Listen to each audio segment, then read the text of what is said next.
Hello, my name's Osha, and I'm continuing with my discussion in honor of Black History Month. Um, so I was talking about what Nigerians owe Black Americans, and I had, just talked about how um,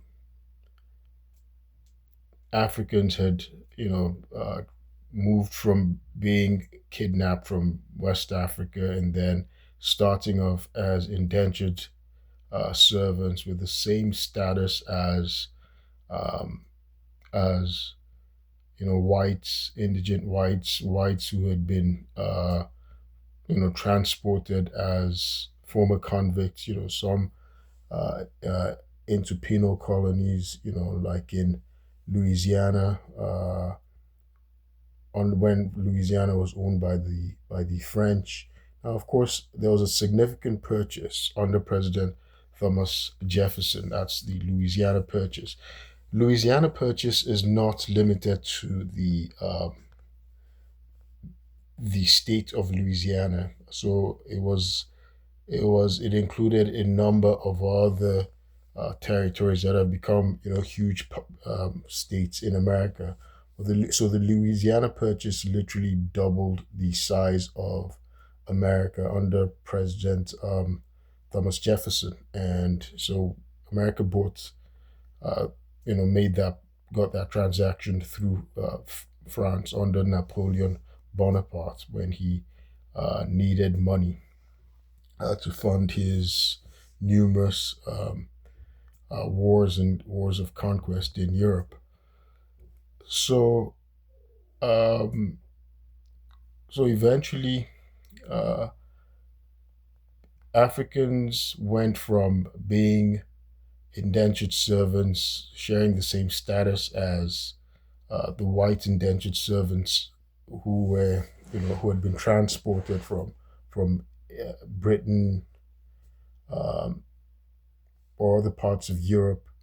Um, as some had been, maybe ex-convicts, and so they were transported to some areas of the colonies that served as semi-penal colonies. And over time, I mentioned how John Punch, his name's also called Bunch or Punch. He became the first African to be, by law, if a permanent slave, to become a slave for the rest of his life, throughout his life. Well, for the rest of his life, since he didn't start off as a slave, and this was in 1840, and it was as a punishment for a crime. And then subsequently, there was John Casser, who had formerly been an indentured servant, and the courts allowed him to be a permanent, decided that he would be a permanent slave to his owner, who was incidentally a black man by the name of Anthony Johnson, who had previously been an indentured servant himself, but he now became prosperous through his business activities. And so, and over time, there are now new laws that instituted chattel slavery and a racialized slavery as well. Now, what I'm going to do is I'm going to discuss a series of laws that were controversial, and you know it's it heightened the difference between the North and the South, and the North and the South were divided over the issue of slavery, and eventually it led precipitously into the Civil War of 1861. So the first controversial um, law was in 1820. It's called the Missouri Compromise. So by this time, slavery had now become central to the economy of the South, right? The southern states had now organized slavery. Was everything, their whole industry, their lifestyle, their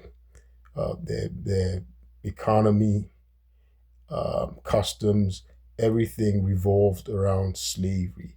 And slavery was now racialized and it was made permanent, and it was passed on to the descendants of black women through Partus Sequitur Ventrum. That was a law that was established in 1662, was passed in the Virginia House of Burgesses, and other states in the southern colonies also followed. They also copied it. So it's interesting. There's a book I've discussed, the institution of slavery in antebellum America before, and a book that describes this is uh, the Plantation Manual, written by a, a white senator from South Carolina.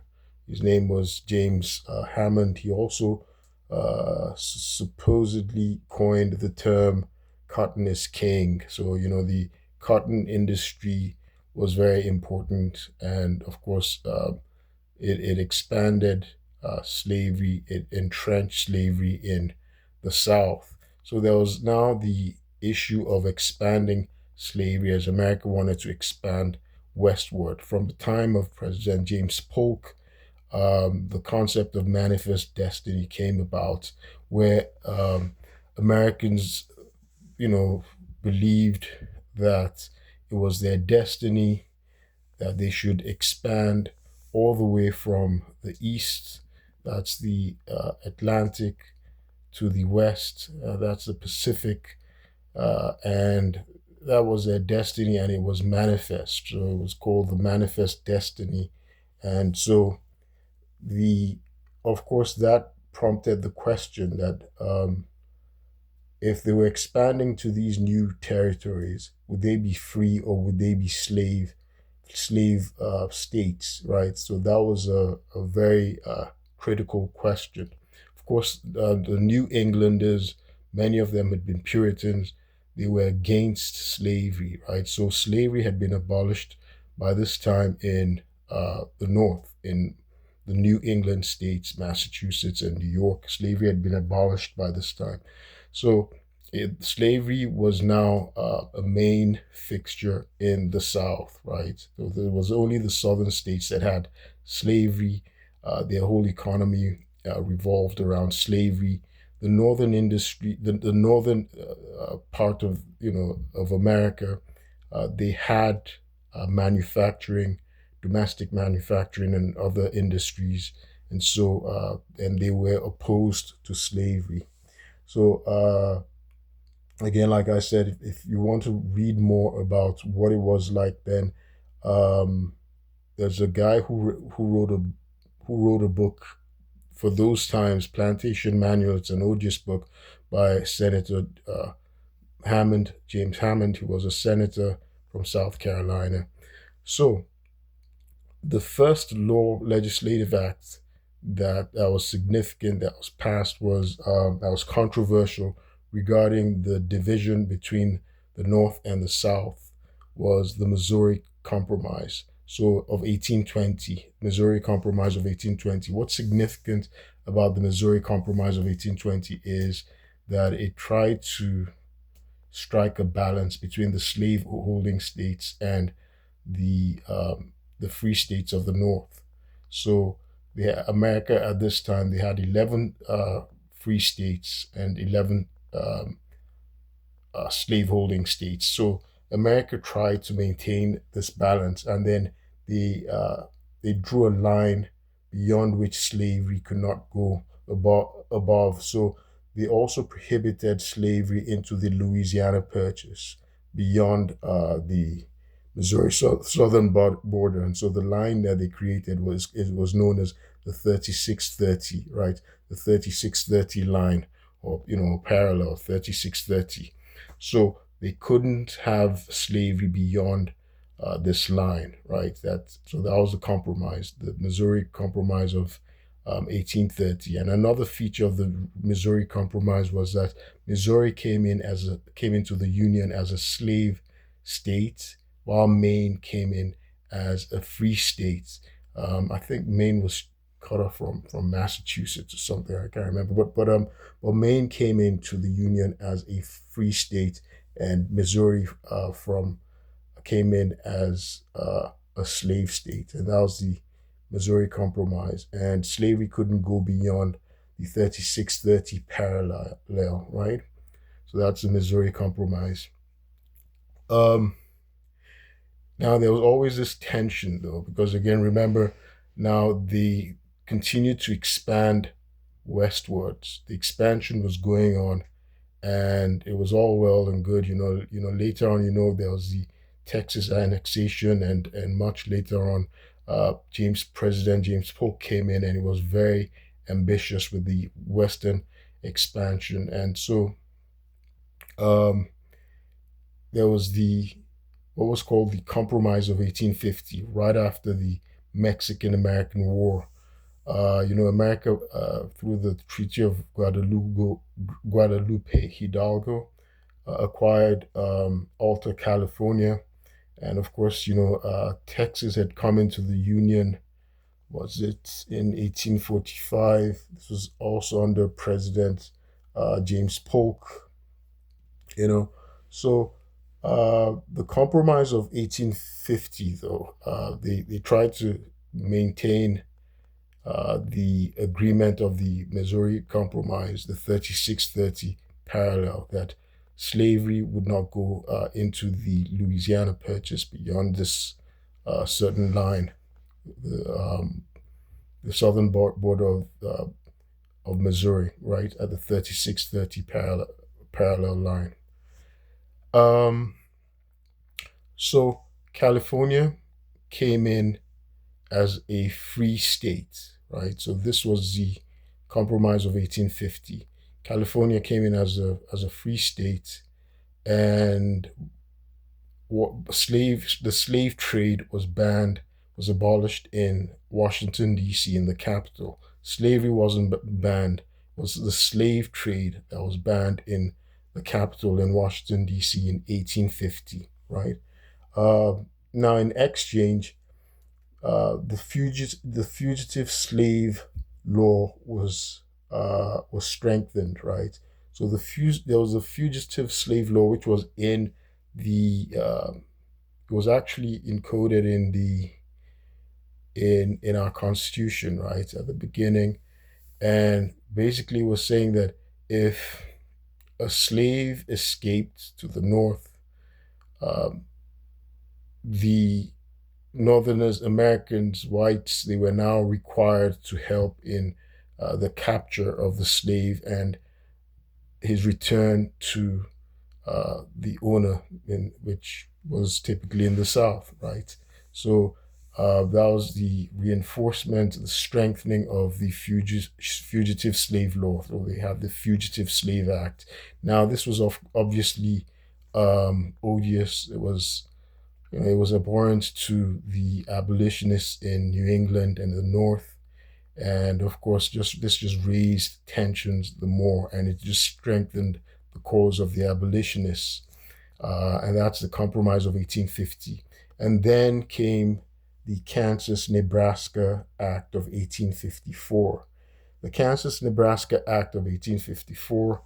Um, the concept of popular sovereignty came up, and which was different from the agreement of the 3630 parallel of the Missouri Compromise, where the uh, Americans agreed that slavery wouldn't go into the Louisiana Purchase, but in 1850 they came up with this popular concept of popular sovereignty, that um, that states would be allowed to vote and decide if they wanted to have slavery or not, and they applied this um, to Utah and Mexico. Was it? Yeah, was it Utah and yeah? It was Utah and Utah. Anyway, I can't remember. Utah and was it New Mexico? Anyway, they applied this, right. Utah was one of the places where they applied it, and that's a concept of popular sovereignty, that the states themselves would be allowed to vote and decide if they wanted to be slave owning or not. And then in the Kansas Nebraska Act of 1854, this contentious issue of popular sovereignty came up again, that which basically abolished the Missouri Compromise, and it allowed the states to decide on if they want to be slaveholding or free. And what happened was that a lot of um, people, pro-slavery settlers, moved into these territories, right? And it created a conflict, bloody wars. So that period was the clashes were known as bleeding Kansas, because there were conflicts between pro-slavery and anti-slavery settlers. So there was a lot of conflict between them on deciding on if slavery would be extended into the state or not. So that was the Kansas Nebraska Act of 1854. Um, Eventually, of course, and with the combination of having a very weak president in um, um, Franklin Pierce, and then Buchanan, President James Buchanan. They were two of the worst and the weakest presidents that we had. Um, and subsequently came the Dred Scott decision of 1854. It's interesting that Dred Scott decision was the Chief Justice at the time who wrote the opinion was Roger Taney. He's also from Maryland, right? It's interesting how Maryland has been very infamous with regard to the rights of Black people. And of course, the infamous Dred Scott decision, Chief Justice Roger Taney opined that blacks have no rights that whites are obligated to respect. And he said that that Africans, people of African descent, could not be American citizens. That was odious, abhorrent. It was it was an abysmal decision, and of course that precipitated, eventually led to the Civil War. And of course, James Buchanan was a very weak president. So these were the things that were occurring. These were the legislative acts, very controversial legislative acts and laws from the Missouri Compromise of 1820, and then the Compromise of 1850. Uh, Missouri Compromise of 1820 established the 3630 parallel, and that slavery couldn't go into the Louisiana Purchase. Of course, which it established Missouri as the southern border of Missouri at the 3630 parallel, beyond which slavery wasn't supposed to progress. And it also struck a balance, between um, um, you know 11 slave holding states, 11 free states. Maine came in to the Union as a free state, while Missouri came in as a slave state. And then there was a compromise of 1850. I'm just doing a recap of the important features. Compromise of 1850. Um, for the first time, the concept of popular sovereignty, allowing the states to decide. And also, the slave trade was abolished in Washington, D.C., and California came in as a free state. And then there was the Kansas Nebraska Act, bleeding Kansas, due to popular sovereignty again, between, there was due to the conflicts between the pro slavery and anti slavery settlers. And um, yeah, so eventually, and then there was the decision there was the Dred Scott decision in the court case, Dred Scott versus Sanford, and Chief Justice Taney. They decided that, who was from Maryland, decided that people of African descent could not be American citizens. Of course, this was overruled. It was overturned once the 14th Amendment was passed and ratified in 1868 following the Civil War. So that's it, and I'll continue with my discussions honoring Black History Month and regarding what Nigerians and other people of other African descent, the new immigrants of the 20th and 21st century in America, what they owe um, Black Americans who stayed in America and have influenced legislation in support of their citizenship rights. My name is Olurotimi Osha, and I will keep you posted. Thank you.